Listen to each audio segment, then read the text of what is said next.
mendengarkan part selanjutnya dari film Donghua yang berjudul Battle Through the Heaven. Noba mengingatkan sekali lagi ya bahwa konten ini full spoiler. Tanpa lama-lama lagi, yuk langsung aja kita masuk ke isi ceritanya.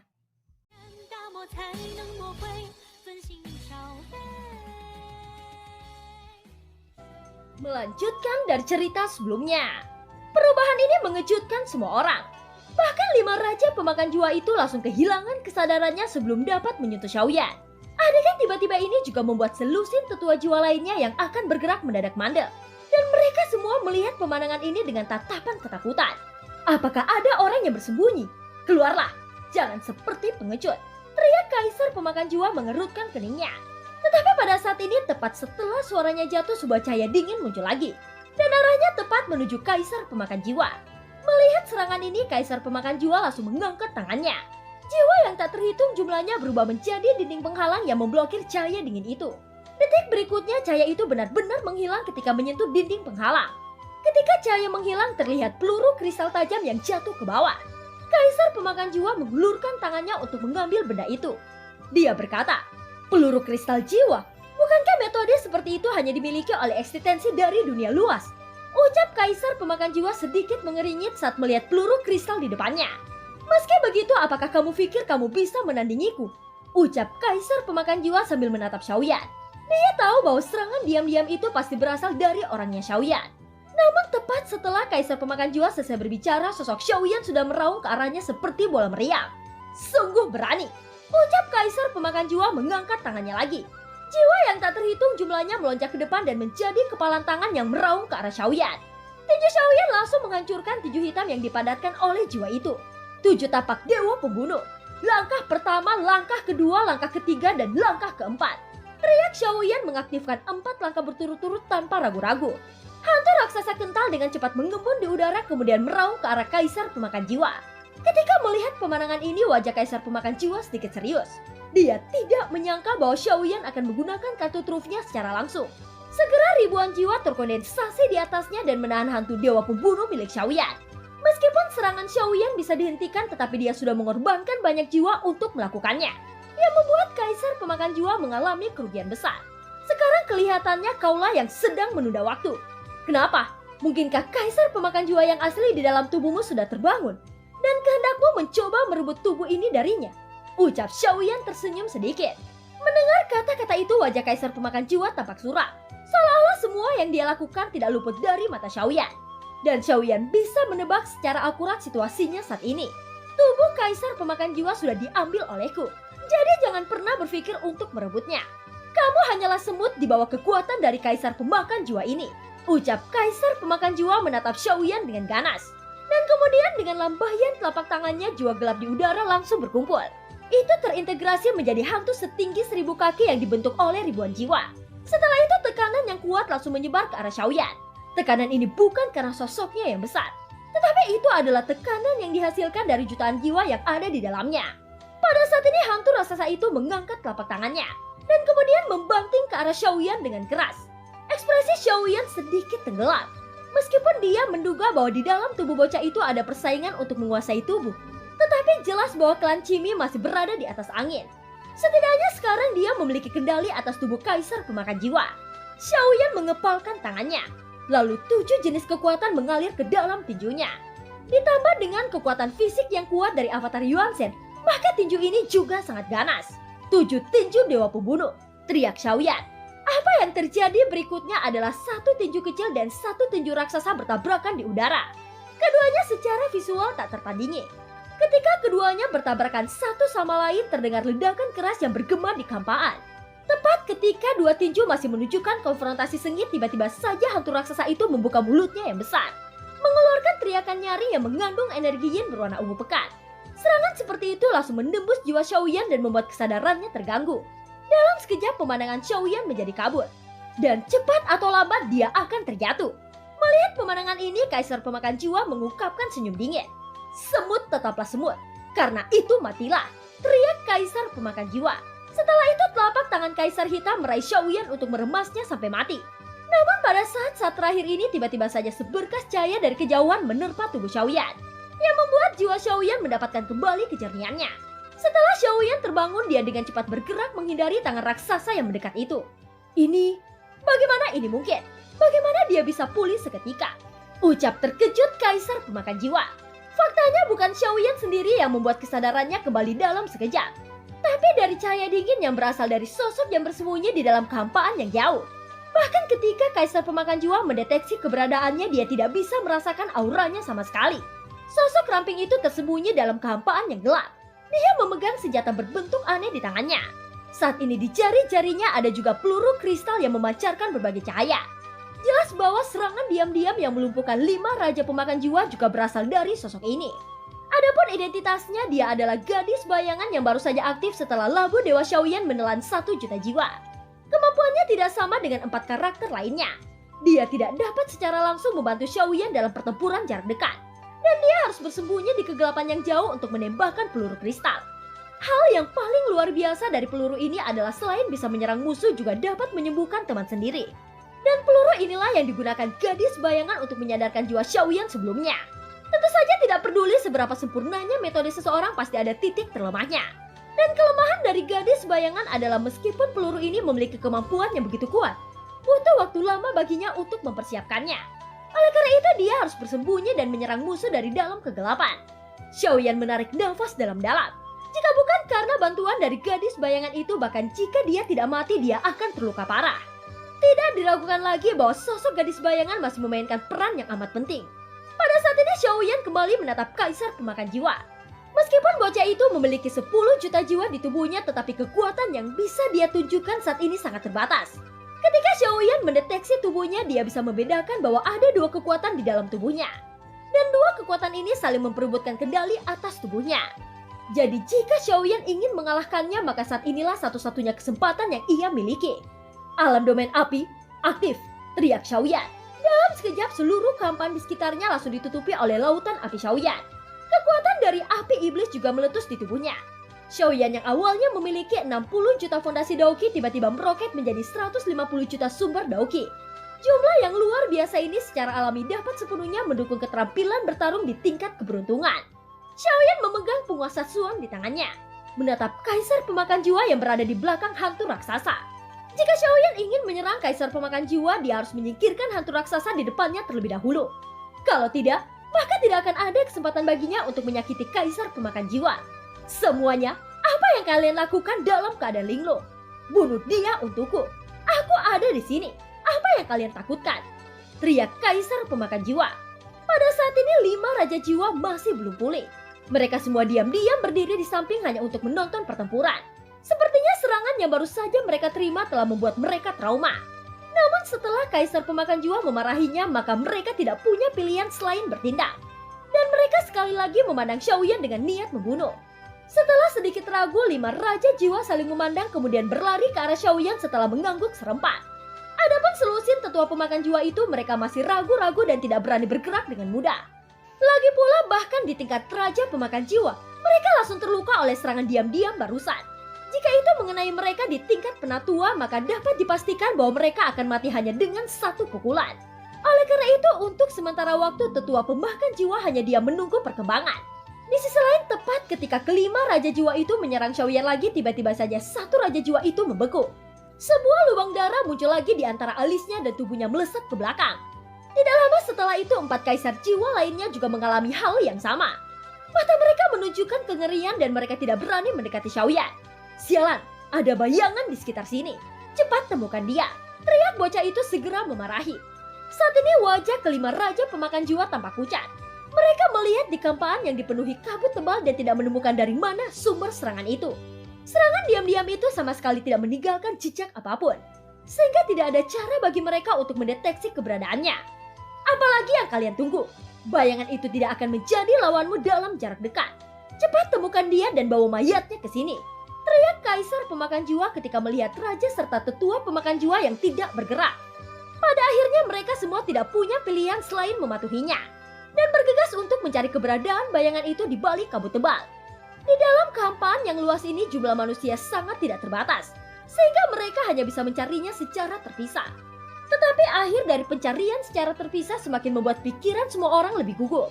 Itu karena dalam kehampaan yang mencekam ini ada suara jeritan yang bergema setelah keheningan sesaat. Suara seperti itu sangat menakutkan di dalam kabut tebal. Dalam beberapa tahun terakhir, klan pemakan jiwa hampir memiliki kendali mutlak atas jurang ini. Dan semua makhluk yang ada di sini hanya akan menjadi mangsa mereka.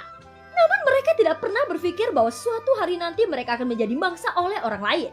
Singkatnya, setelah hening sejenak akan ada jeritan yang sangat keras. Jeritan semacam ini membuat jantung semua orang berdetak sangat cepat. Dan mereka hanya berani mencari di sekitarnya dengan hati-hati. Tetapi setelah mencari dalam jarak 100 kaki jauhnya, mereka masih tidak menemukan apapun. Jika jangkauannya meluas hingga 1000 kaki, maka kemungkinan untuk menemukannya akan sangat kecil lagi. Apa yang membuat semua orang sulit dipercaya adalah kabut tebal ini memiliki efek melindungi kekuatan jiwa. Tetapi sosok bayangan itu sebenarnya dapat secara akurat menyerang musuh dari jarak ribuan kaki. Yang membuat mereka tidak dapat membayangkan keberadaan macam apa yang bisa melakukan hal semacam itu. Memikirkan hal ini membuat para pemakan jiwa semakin putus asa. Perasaan ini tampaknya lebih sulit daripada menemukan jarum di tumpukan jerami. Faktanya mereka tidak tahu bahwa ketika beberapa pemakan jiwa melewati gadis bayangan itu, mereka masih tidak menyadari keberadaannya. Bahkan kekuatan jiwa di tingkat domain tidak bisa melihat keberadaan gadis bayangan, apalagi dengan mata telanjang seperti mereka. Oleh karena itu, untuk menemukan gadis bayangan dengan kekuatan para pemakan jiwa ini akan sangat sulit daripada mencari jarum di tumpukan jerami. Dan pencarian putus asa hanya membuat mereka terbunuh satu demi satu. Saat ini Xiaoyan hanya perlu fokus melawan kaisar pemakan jiwa. Pertama-tama dia harus mengalahkan hantu setinggi 1000 kaki di depannya. Sosok Xiaoyan yang dibungkus nyala api mulai mengangkat penguasa Suan. Ketika dia membanting ke bawah, terlihat gelombang api menyapu lurus seperti ombak yang menenggelamkan hantu raksasa. Pada saat berikutnya, jiwa yang tak terhitung jumlahnya meletus dengan jeritan melengking yang sangat tragis. Hantu raksasa tiba-tiba menghirup dengan keras kemudian memuntahkan energi Yin. Dan lautan api Xiaoyan benar-benar diterbangkan kembali olehnya. Meskipun energi Yin kuat, tetapi itu hanya membuat lautan api Xiaoyan berkibar. Dan tidak ada cara untuk menghilangkannya. Mata Xiaoyan sedikit membeku. Hantu raksasa baru saja dibakar olehnya dan ada luka yang menjalar di sekujur tubuhnya. Tanpa sepatah kata pun Xiaoyan memanfaatkan kesempatan itu. Dan sekali lagi menyalurkan kobaran api menutup penguasa Suan. Setelah itu Xiaoyan mengangkat penguasa Suan dengan kedua tangannya dan membantingnya ke bawah. Gelombang api itu menyapu lurus ke arah hantu raksasa yang tidak bisa mengelak. Dia hanya bisa menyaksikan gelombang api meledak ke arahnya. Sungguh api yang sangat kuat. Mungkinkah itu adalah jantung api? Ucap kaisar pemakan jiwa menyipitkan matanya. Akhirnya kedua bekas luka itu berhasil menembus tubuh hantu raksasa. Tapi sosok itu ternyata masih belum jatuh juga. Namun setelah Xiaoyan menebasnya sebanyak 2 kali, sosok hantu raksasa juga menunjukkan tanda-tanda runtuh. Sekarang tebasan ketiga ini adalah inti dari teknik bertarung itu sendiri. Tebasan ketiga bukan hanya yang paling kuat, tetapi akan membawa seluruh lautan api untuk meledak bersamanya. Bahkan dampak dari tebasan yang ketiga ini sebanding dengan Angry Buddha Lotus Flame 3 warna. Alam domain api, hancurkan untukku, teriak Xiaoyan membantu penguasa Suan dengan keras. Dengan tebasan ini gelombang api segera menyelubungi sosok hantu raksasa. Dan energi kekerasan itu memenuhi kehampaan di sekitarnya. Setelah beberapa saat kemudian terdengar sebuah ledakan dahsyat yang bergema. Dan ledakan destruktif itu hampir mengguncang seluruh kehampaan. Mulut Xiaoyan terengah-engah. Dia melihat seluruh tubuh dari hantu raksasa gemetar hebat lalu hancur bersama ledakan lautan api. Hancurnya hantu raksasa juga membinasakan jiwa-jiwa yang tak terhitung jumlahnya. Di dalam kobaran api itu sosok Xiaoyan melesat seperti bola meriam. Dia tidak ragu-ragu untuk bergegas ke arah kaisar pemakan jiwa.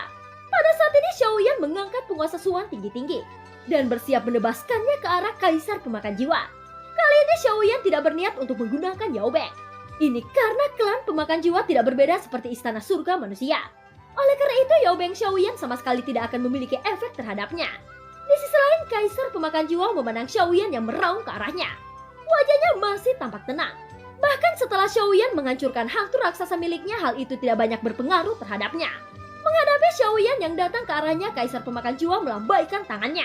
Dan cahaya hitam tiba-tiba menembak ke arah Xiaoyan. Di sisi lain Xiaoyan sudah siap. Penguasa Suan membanting ke depan dan menabrak cahaya hitam dengan keras. Akan tetapi tiba-tiba saja sosok Xiaoyan membeku. Setelah membeku beberapa saat, dia langsung terguncang olehnya. Darah segar menyembur keluar dan mata Xiaoyan menunjukkan ekspresi terkejut. Terkadang serangan kaisar pemakan jiwa sangat kuat dan terkadang tampak lemah.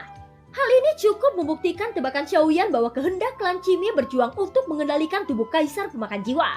Jika kaisar pemakan jiwa asli dikalahkan, maka kehendak klan Qimie akan sepenuhnya mengendalikan tubuh kaisar pemakan jiwa. Jika itu terjadi, maka Xiaoyan tidak akan memiliki kesempatan untuk mengalahkannya.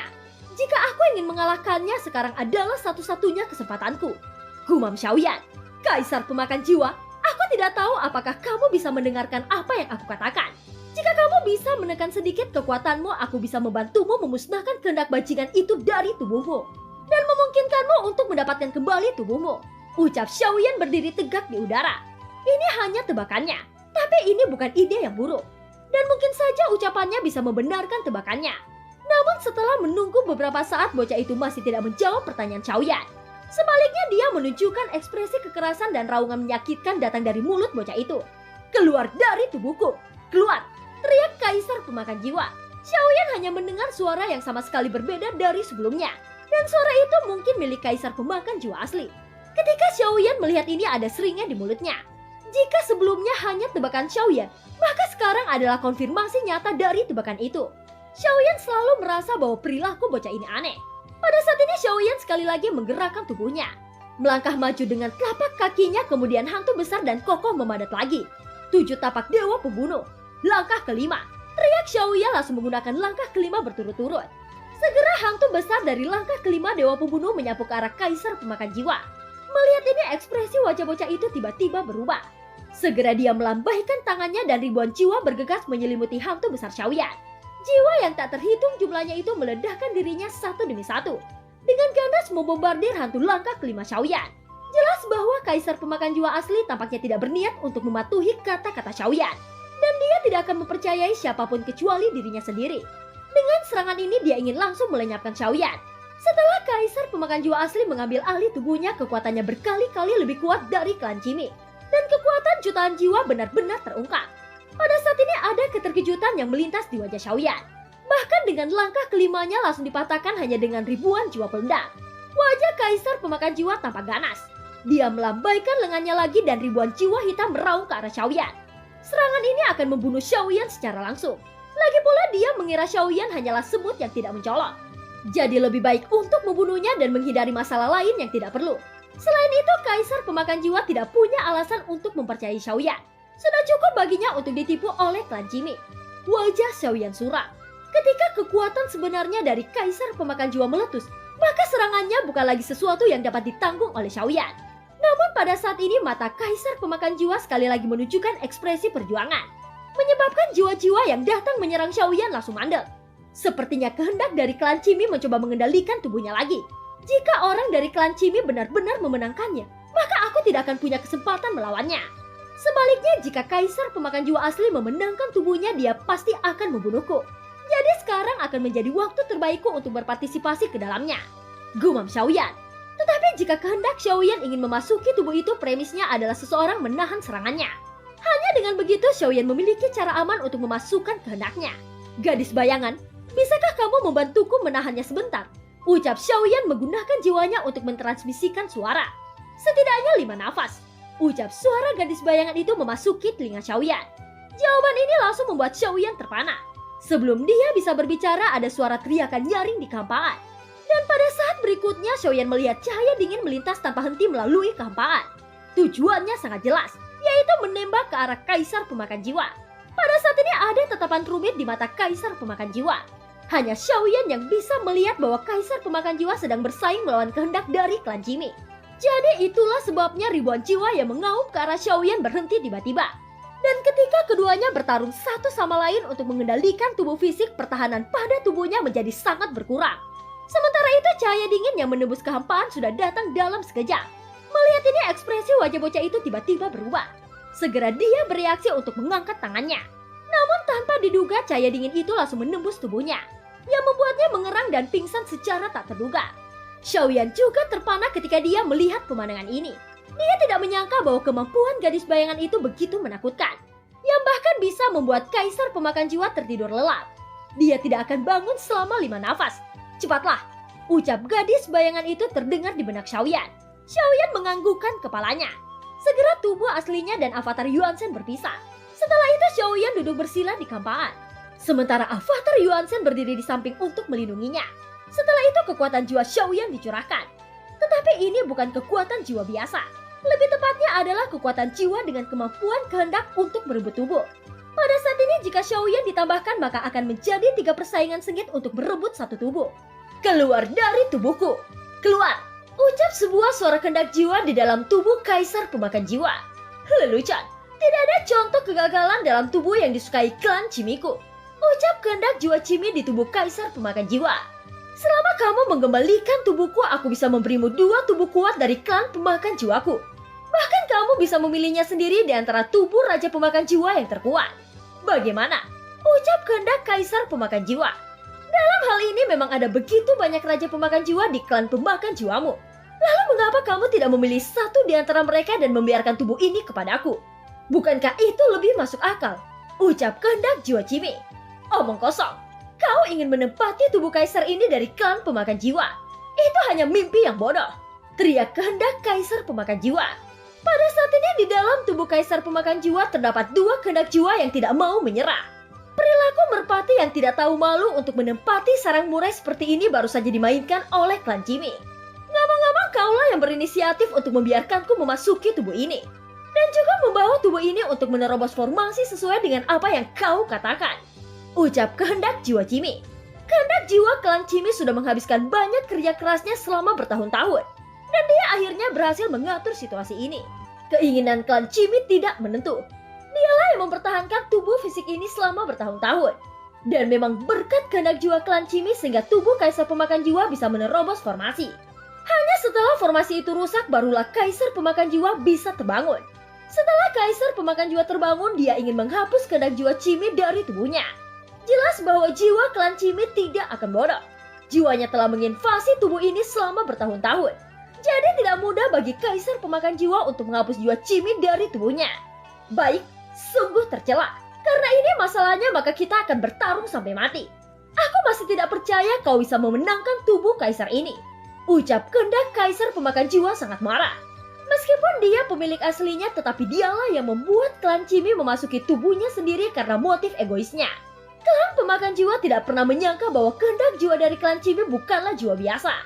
Meskipun dia sudah siap pada saat itu, tetapi dia tidak berpikir bahwa kehendak jiwa Chimi telah melakukan kerusakan secara diam-diam. Sehingga sekarang kehendak jiwa klan Chimi lebih unggul dalam mengendalikan tubuhnya. Baiklah, lagi pula tubuh ini sudah menjadi klonku.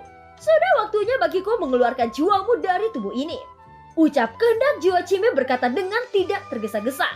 Dan Kaisar Pemakan Jiwa segera mengeluarkan raungan marah. Keduanya bertarung satu sama lain dan tidak ada yang mau menyerah. Namun kehendak jiwa Chimi tampak jauh lebih tenang. Ini bukan pertama kalinya dia merebut tubuh seseorang untuk dijadikan avatarnya. Bisa dikatakan bahwa dia cukup hebat dalam hal merebut tubuh. Tidak tahu sudah berapa banyak tubuh yang telah dia rebut dalam hidupnya. Dan dia tidak pernah mengalami kegagalan. 61%. Ucap kehendak jiwa Chimi. Sialan. Bagaimana ini mungkin? Tubuh ini jelas milikku. Teriak kehendak Kaisar Pemakan Jiwa meraung marah. Meskipun Kaisar Pemakan Jiwa sangat enggan tetapi dia merasa tidak berdaya saat ini. Tidak peduli seberapa keras dia mencobanya tetapi tubuhnya dihancurkan sedikit demi sedikit. Dan kehendak jiwa Chimi menempati tubuhnya sedikit demi sedikit. Setelah mencapai 70% maka Kaisar Pemakan Jiwa akan kehilangan kendali atas tubuhnya sendiri. Pada saat itu Kaisar Pemakan Jiwa tidak akan berdamai. Namun bahkan jika dia tidak berdamai, dia sangat tidak berdaya. Dan merasa tidak berdaya untuk melakukan apapun. 62%. Kamu harus bekerja keras. Jika terus seperti ini, aku khawatir kamu tidak akan memiliki kesempatan. Tapi jangan khawatir, aku akan merawat tubuh fisikmu dengan baik. Jika kamu memiliki kata-kata terakhir, maka katakanlah. Aku akan membantumu mewujudkannya. Ucap kehendak jiwa Chimi menghela nafas. Seolah-olah kemenangan sudah ada di depan matanya. Tapi tidak lama setelah suaranya keluar, tiba-tiba saja dia terkejut. Dia yang awalnya sudah menempati 62% mendadak turun menjadi 61%. Angka ini sebenarnya tidak maju tetapi justru mundur. 60%, 59%. Bagaimana ini mungkin? Hantu tua ini tidak bisa melakukannya. Ucap terkejut kehendak jiwa Chimi. Jelas perubahan ini bukan karena kehendak Kaisar Pemakan Jiwa. Itu karena proporsi kehendak Kaisar Pemakan Jiwa pun juga menurun tajam. Kalian berdua, ini sangat meriah. Apa kalian tidak keberatan jika aku bergabung? Ucap sebuah suara familiar. Pada saat ini dalam tubuh Kaisar Pemakan Jiwa sebuah suara samar terdengar. Suara itu bukan dari kehendak klan Qingming ataupun kehendak kaisar pemakan jiwa. Tapi suara ini secara alami kehendak milik Xiaoyan. Siapa itu? Ucap terkejut kehendak kaisar pemakan jiwa. Kamu lagi? Ucap kehendak klan Qingming bahkan lebih terkejut. Baginya suara ini terlalu akrab. Mana mungkin dia melupakan orang yang pernah mengambil avatar Yuan Shen. Hei, kita bertemu lagi. Ucap kehendak jiwa Xiaoyan tertawa. Dan film pun berakhir. Terima kasih udah dengerin Nobas sampai akhir ya. Sampai jumpa.